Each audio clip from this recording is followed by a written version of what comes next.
اللہ تعالیٰ نے قوم بنی اسرائیل پر انعامات اور احسانات کی وہ بارش کی جو شاید ہی کسی قوم کو میسر آئی ہو، لیکن اس احسان فراموش اور وعدہ خلاف قوم نے حکم عدولی، سرکشی اور منافقت کی وہ تاریخ رقم کی جس کی دنیا میں کوئی مثال نہیں ملتی۔ اپنی نسل پر ناز اور انبیاء کی اولاد ہونے کے غرور نے انہیں انا پرستی کی اس چوٹی پر پہنچا دیا کہ جہاں وہ خود کو دنیا کی افضل ترین لوگوں میں شمار کر کے جنت کا اصل حقدار سمجھنے لگے۔ اللہ تعالیٰ نے انہیں ارض کنعان کے ریگستان سے اٹھا کر مصر کے سبززاروں میں اس لیے آباد کیا تھا کہ یہ اللہ کے دین اور اپنے آباء و اجداد کی تعلیم عام کر کے مصر کے باسیوں کو دین ابراہیمی کی جانب راغب کریں اور مصر بت پرستی کی لعنت سے پاک ہو جائے۔ لیکن اولاد حضرت یعقوب تو خود ہی امراض خبیثہ اور عادات بد میں مبتلا ہو چکی تھی، جس نے ان کے اخلاق اور کردار کو مٹا کر نفس پرستی کی لعنت میں مبتلا کر دیا۔ چنانچہ بجائے اس کے کہ یہ مصری باشندوں پر حکومت کرتے، خود وہ ان پر حکومت کرنے لگے، اور پھر 400 سال تک یہ قوم فرعون کی غلامی میں رہی، یہاں تک کہ حضرت موسیٰ علیہ السلام نے انہیں آزادی دلائی۔ سورہ اعراف میں فرمان الہی ہے کہ اور ہم نے ان لوگوں کو جو کہ بالکل کمزور شمار کیے جاتے تھے اس سرزمین کے پورب اور پچھم کا مالک بنایا۔ فرعون دراصل بنی اسرائیل کو کمزور سمجھ کر انہیں غلام بنا کر رکھتا اور ان پر ظلم و ستم کیا کرتا تھا۔ اللہ تعالیٰ نے سورہ اعراف میں ایک جگہ فرمایا کہ اور وہ وقت یاد کرو جب ہم نے تمہیں فرعون والوں سے بچایا جو تمہیں بڑی سخت تکلیفیں پہنچاتے تھے، تمہارے بیٹوں کو قتل کر ڈالتے تھے اور تمہاری عورتوں کو زندہ چھوڑ دیتے تھے، اور اس میں تمہارے پروردگار کی جانب سے بڑی بھاری آزمائش تھی۔ اس آیت میں اللہ تعالیٰ نے بنی اسرائیل کو ان کی پچھلی حالت یاد دلائی ہے کہ جب فرعون اور اس کی قوم کے ہاتھوں مجبور تھے کہ ان کے لڑکوں کو قتل کر دیا جاتا تھا، جبکہ ان کی لڑکیوں کو صرف اس لیے زندہ چھوڑ دیا جاتا تھا کہ وہ ان کی خدمت کریں۔ اللہ تعالیٰ نے اپنی نبی کی دعا سے تمہیں اس عذاب سے نجات دلائی۔ کیا اس احسان کا بدلہ یہ ہونا چاہیے کہ تم اس رب کے ساتھ دنیا کے ذلیل ترین پتھروں کو شریک ٹھہراؤ؟ بنی اسرائیل ملک شام کے رہائشی تھے اور وہی ان کا وطن تھا۔ حضرت یوسف علیہ السلام کے زمانے میں یہ مصر آئے تھے۔ ایک طویل عرصے سے یہ اپنے ملک جانے کے خواہش مند تھے، لیکن فرعون نہ صرف انہیں جانے نہیں دیتا تھا بلکہ 400 سالوں سے یہ سب اس کی قید میں غلامی کی زندگی بسر کر رہے تھے۔ حضرت موسیٰ علیہ السلام نبوت ملنے کے بعد جب اللہ کے حکم سے فرعون کے دربار میں آئے تو آپ علیہ السلام نے ان سے دو باتیں کہیں۔ ایک تو یہ کہ اسلام قبول کر لے، اور دوسرا بنی اسرائیل کو آزاد کر دے۔ فرعون نے دونوں باتیں ماننے سے انکار کر دیا اور حضرت موسیٰ علیہ السلام کے عصے کے معجزے کے جواب میں جادوگری مقابلے کا اعلان کر دیا، لیکن اس مقابلے میں ان کے تمام جادوگر شکست کھا گئے اور انہوں نے اسلام قبول کر لیا۔ اس واقعے نے فرعون کو پاگل کر دیا۔ اس نے سب جادوگروں کے ہاتھ پاؤں کاٹ کر انہیں شہید کر دیا اور ایک بار پھر بنی اسرائیل کے بیٹوں کو قتل کرنا شروع کر دیا۔ اس سے پہلے حضرت موسیٰ علیہ السلام کی ولادت کے وقت بھی اس نے نومولود بچوں کو قتل کرنا شروع کر دیا تھا۔ اب جادوگروں کے واقعے کے بعد بنی اسرائیل پر ظلم و ستم اور قتل و غارت گری کا نیا دور تھا۔ بنی اسرائیل اس نئے دور سے سخت پریشان تھے۔ چنانچہ وہ اپنی شکایت لے کر حضرت موسیٰ علیہ السلام کے پاس پہنچے اور بولے کہ اے موسیٰ، ہم تو ہمیشہ مصیبت ہی میں رہے ہیں، آپ کی تشریف آوری سے پہلے بھی اور آپ کی تشریف آوری کے بعد بھی۔ حضرت موسیٰ علیہ السلام نے انہیں صبر کی تلقین کرتے ہوئے فرمایا کہ بہت جلد اللہ تمہارے دشمن کو ہلاک کر دے گا اور بجائے ان کے تمہیں اس سرزمین کا خلیفہ بنا دے گا۔ قوم فرعون تباہ ہو چکی تھی۔ اللہ نے بنی اسرائیل کو فتح اور کامرانی نصیب فرمائی، لیکن اب ان کی سرکشی، جہالت اور منافقت کے واقعات کا سلسلہ پھر شروع ہوا، جو قدم قدم پر اللہ تعالیٰ کے بے شمار نعمتوں کے باوجود ان لوگوں سے سرزد ہوئے۔ بنی اسرائیل کو قوم فرعون کے مقابلے میں جو معجزانہ کامیابی حاصل ہوئی اور اطمینان ملا تو اس کا وہی اثر ہوا جو عام طور پر قوموں کو عیش و عشرت اور عزت و دولت ملنے کے بعد ہوتا۔ بنی اسرائیل نے دریا پار کیا۔ فرعون اور اس کی پوری قوم کے دریا میں غرق ہونے کا عبرتناک واقعہ اپنی آنکھوں سے دیکھا۔ اور آگے بڑھے تو ایک قبیلے سے گزر ہوا جو مختلف بتوں کی پرستش میں مبتلا تھے۔ بنی اسرائیل کو ان کا طریقہ ایسا پسند آیا کہ جھٹ حضرت موسیٰ علیہ السلام سے فرمائش کر دی کہ ہمارے لیے بھی ایسا ہی معبود بنا دو جسے سامنے رکھ کر ہم اس کی عبادت کیا کریں۔ حضرت موسیٰ علیہ السلام کو ان کی بات سن کر حیرت ہوئی، غصہ بھی آیا اور دکھ بھی ہوا۔ فرمایا کہ تم لوگوں میں بڑی جہالت ہے، یہ لوگ جن کے طریقے تم پسند کر رہے ہو یہ سب باطل کے پیروکار ہیں، تمہیں ان کی حرص نہیں کرنی چاہیے۔ کیا تم مجھ سے یہ توقع کرتے ہو کہ میں تمہارے لیے اللہ کے سوا کسی اور کو معبود بنا دوں؟ فرعون اور اس کے لشکر کے غرق ہونے کے بعد ضرورت لاحق ہوئی کہ بنی اسرائیل کی ہدایت اور رہنمائی کے لیے کوئی کتاب انہیں دی جائے۔ چنانچہ اللہ تعالیٰ نے حضرت موسیٰ علیہ السلام کو 30 راتوں کے لیے کوہ طور پر بلایا، جس میں 10 راتوں کا مزید اضافہ کر کے اسے 40 کر دیا۔ حضرت موسیٰ علیہ السلام نے کوہ طور پر جانے سے پہلے اپنے بھائی حضرت ہارون علیہ السلام کو اپنا جانشین مقرر کر دیا تھا۔ وہ نبی بھی تھے۔ اسرائیلی قوم کی جلد بازی اور کج روی پہلے سے معروف تھی، چنانچہ ان میں بے چینی بڑھنے لگی، جس سے فائدہ اٹھا کر لشکر میں موجود ایک شخص سامری نے گائے کے بچھڑے کا ایک مجسمہ بنا ڈالا۔ یہ شخص سامری جادوگر کے نام سے مشہور تھا۔ اس نے قوم بنی اسرائیل سے کہا کہ یہی تمہارا خدا ہے۔ قوم نے خدا سمجھ کر اس بچھڑے کی پرستش شروع کر دی۔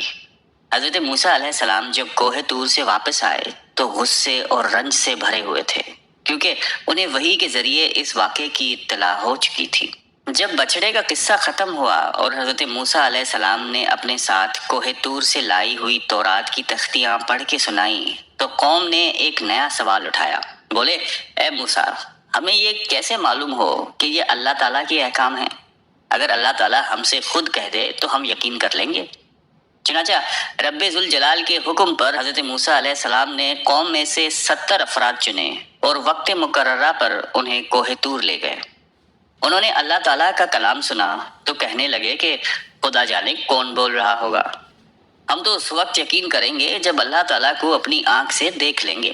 اللہ تعالیٰ نے اس گستاخی کی سزا اس طرح دی کہ زمین میں شدید زلزلے کے ساتھ آسمان سے ایسی بجلی کڑکی کہ سب ہلاک ہو گئے۔ یہ صورتحال دیکھ کر حضرت موسیٰ علیہ السلام نہایت ہی گڑ گڑا کر اپنے رب سے ان کی خطاؤں کو معاف کرنے کی التجا کرنے لگے۔ چنانچہ حضرت موسیٰ علیہ السلام کی دعا کی بدولت وہ لوگ زندہ ہو کر کھڑے ہو گئے۔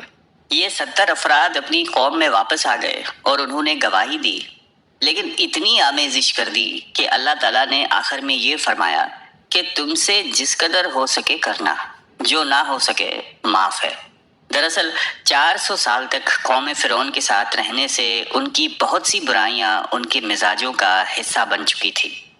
بیت المقدس پر عمالقہ کی حکومت تھی، جو ایک جری، بہادر اور جنگجو قوم تھی۔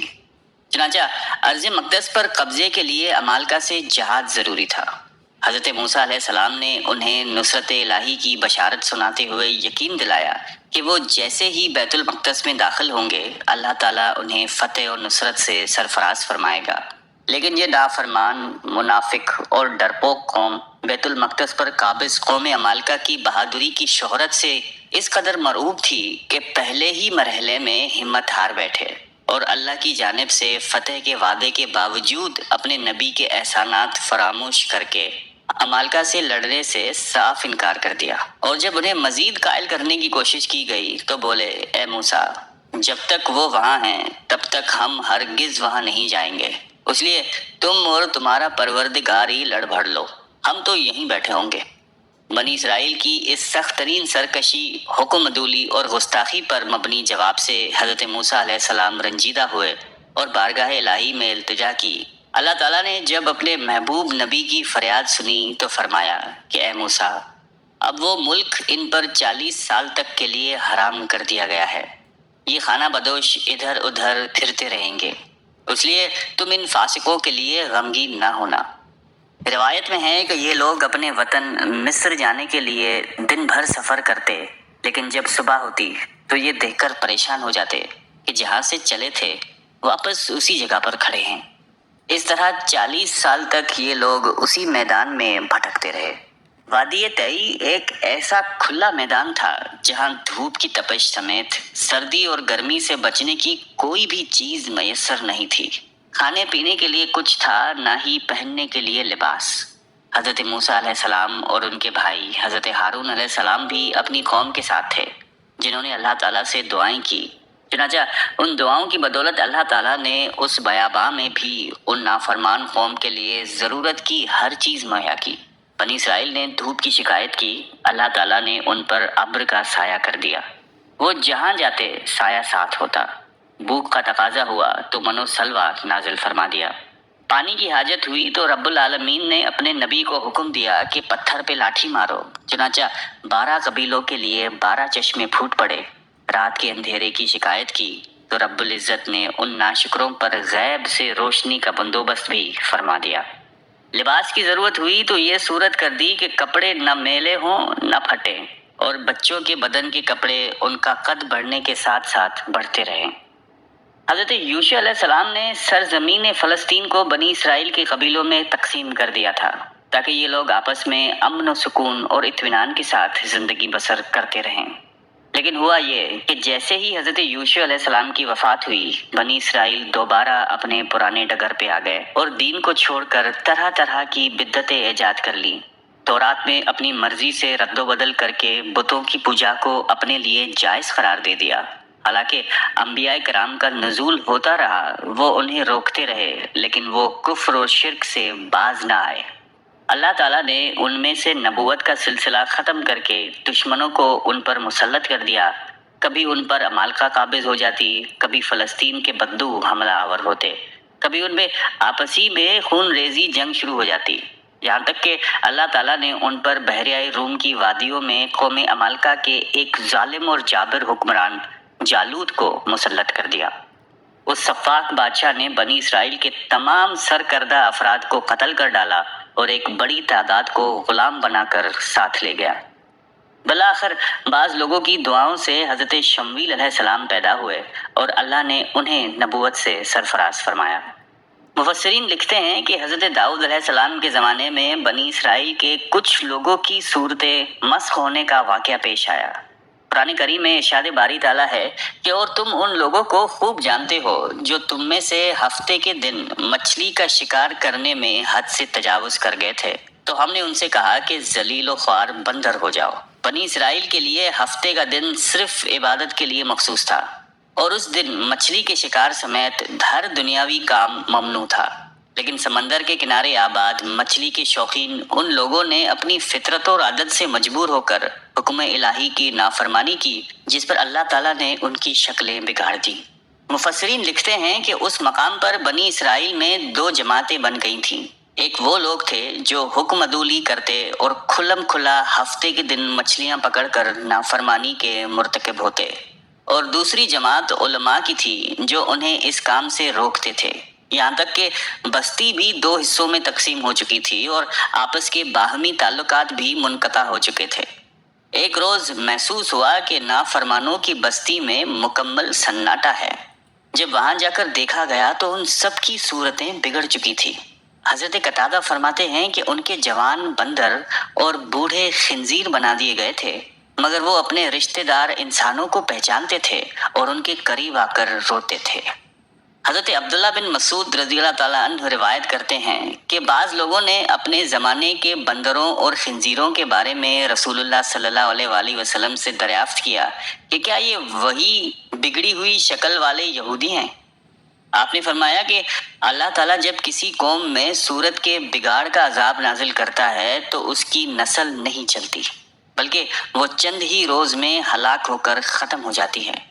بندر اور خنزیر دنیا میں پہلے سے ہی موجود تھے اور آج بھی ہیں، مگر اس عذاب میں آئے گئے خنزیروں اور بندروں کا ان سے کوئی جوڑ نہیں۔ بنی اسرائیل کی ہدایت کے لیے اصل تو تورات تھی، لیکن حالات و واقعات اور زمانے کے تغیرات کے پیش نظر اللہ تعالیٰ نے حضرت داؤد علیہ السلام پر زبور کا نزول فرمایا۔ زبور اللہ کے حمد سے معمور تھی، اور حضرت داؤد علیہ السلام کو اللہ تعالیٰ نے ایسا لہجہ اور سحر آمیز لحن عطا فرمایا تھا کہ جب زبور کی تلاوت فرماتے تو جن و انس وجد میں آ جاتے۔ اس لیے آج تک لحن داؤدی ضرب المثل ہے۔ زبور دراصل توریت ہی کا ایک حصہ ہے جسے توریت کی تکمیل کے لیے نازل کیا گیا تھا۔ قرآن کریم میں اللہ تعالیٰ نے مختلف جگہوں پر تورات، انجیل اور زبور کو اللہ کی وحی فرمایا اور بنی اسرائیل کی اس گستاخی کا بھی ذکر کیا کہ یہود نے دیدہ دانستہ اللہ کی ان مقدس کتب میں اپنی مرضی و منشا سے رد و بدل کر ڈالا، اور یہ تحریف اتنی وسیع پیمانے پر کی کہ اصل اور نقل کا فرق جانچنا ناممکن ہو گیا، بلکہ ہر دور کے یہودی رد و بدل کے اس عمل کو بار بار دہراتے رہے۔ قرآن کریم میں اللہ رب العزت کا ارشاد ہے کہ بعض یہودی تورات، انجیل اور زبور کے کلمات کو ان کی اصل حقیقت سے بدلتے اور پھیرتے ہیں۔ حضرت داؤد علیہ السلام کے فرزند حضرت سلیمان علیہ السلام بھی بنی اسرائیل پر مبعوث کیے گئے۔ وہ اللہ کے نبی اور پوری دنیا کے بادشاہ تھے۔ اللہ نے انہیں ایسی عظیم بادشاہت سے نوازا جو ان سے پہلے نہ کسی کو نصیب ہوئی نہ ہوگی۔ انسانوں کے علاوہ جنات و شیاطین، چرند پرند، حیوانات اور ہوا سمیت دنیا کی ہر شے ان کی مطیع و فرمانبردار تھی۔ سرکش جنات کے ذریعے بیت المقدس کی تعمیر ان کا بہت بڑا کارنامہ تھا۔ 6 صدی قبل مسیح کی بات ہے جب بنی اسرائیل کی سرکشی، نافرمانیاں اور مشرکانہ حرکتیں حد سے تجاوز کر چکی تھیں۔ ہر طرف ظلم و جبر، فساد اور لوٹ مار کا بازار گرم تھا۔ اللہ تعالیٰ نے اس زمانے کے پیغمبروں کے ذریعے بنی اسرائیل کو متنبہ فرمایا کہ وہ اپنی ان حرکتوں سے باز آ جائے، ورنہ شدید عذاب الہی کا سامنا کرنا پڑے گا۔ بار بار کی تنبیہ کے باوجود ان کی بدعمالیاں اور کفر بڑھتا چلا گیا، تو قوم عمالقہ کے ایک ظالم و سفاک بادشاہ بخت نصر کو ان پر مسلط کر دیا۔ یہ مجوسی بادشاہ بابل سے بڑی فوج کے ساتھ آندھی اور طوفان کی طرح راستے کی حکومتوں کو پامال کرتا ہوا فلسطین کی طرف بڑھا اور مختصر سے وقت میں پورے علاقے کی اینٹ سے اینٹ بجا دی۔ تورات کے مطابق 40,000 علماء قتل کر دیے گئے، یہاں تک کہ تورات کے ایک عالم کو بھی زندہ نہیں چھوڑا گیا۔ بخت نصر نے 80,000 یہودیوں کو قیدی بنایا اور انہیں بھیڑ بکریوں کی طرح ریوڑ کی صورت بابل لے گیا۔ بخت نصر کے حکم پر اس کے خون خوار سپاہیوں نے بیت المقدس میں حضرت سلیمان علیہ السلام کی تمام تر باقیات اور نشانیوں کو تباہ و برباد کر دیا، اور وہاں سے درآمد ہونے والے نادر و نایاب کتب نظر آتش کر دیے، حتیٰ کہ تابوت سکینہ سمیت تورات کے اصل نسخے تک غائب کر دیے۔ حضرت سلیمان علیہ السلام کے انتقال کے بعد بنی اسرائیل کی سلطنت 2 ریاستوں میں تقسیم ہو گئی، یروشلم کی دولت یہودیہ اور سامریہ کی دولت اسرائیل۔ ان دونوں اسرائیلی ریاستوں میں باہمی لڑائیوں کا سلسلہ شروع ہوا۔ نوبت یہاں تک پہنچ گئی کہ یہودیوں کی ریاست نے اپنے ہی بھائیوں کے خلاف دمشق کی آرامی سلطنت سے مدد مانگ لی۔ اس پر اللہ کے حکم سے یہودیہ کے فرمان روا کو سخت تنبیہ کی گئی تو اس نے اللہ کے پیغمبر کو جیل بھیج دیا۔ حضرت الیاس علیہ السلام نے اسرائیل کے بادشاہ اور یہودیوں کی بعل نامی پتھر کے بت کی پرستش پر ملامت کی، جس کی پاداش میں بادشاہ اور اس کی بیوی حضرت الیاس کے دشمن ہو گئے اور انہیں طویل عرصے تک ایک دور دراز غار میں روپ پوشی اختیار کرنا پڑی۔ حضرت زکریا علیہ السلام کے صاحبزادے حضرت یحییٰ علیہ السلام نے جب یہودیہ بادشاہ کی دربار میں کھلے عام فحاشی، عریانیت اور بد اخلاقیوں کے خلاف آواز بلند کی تو بادشاہ نے اپنی محبوبہ کی فرمائش پر حضرت یحییٰ علیہ السلام کا سر قلم کر کے ایک تھال میں رکھ کر اس کی نظر کر دیا۔ وہب بن منبہ رحمۃ اللہ علیہ بیان کرتے ہیں کہ یہود حضرت زکریا کو قتل کرنے کے در پہ تھے۔ آپ ان سے بچ کر نکلے اور ایک درخت کے تنے میں واقع خلا میں داخل ہوئے۔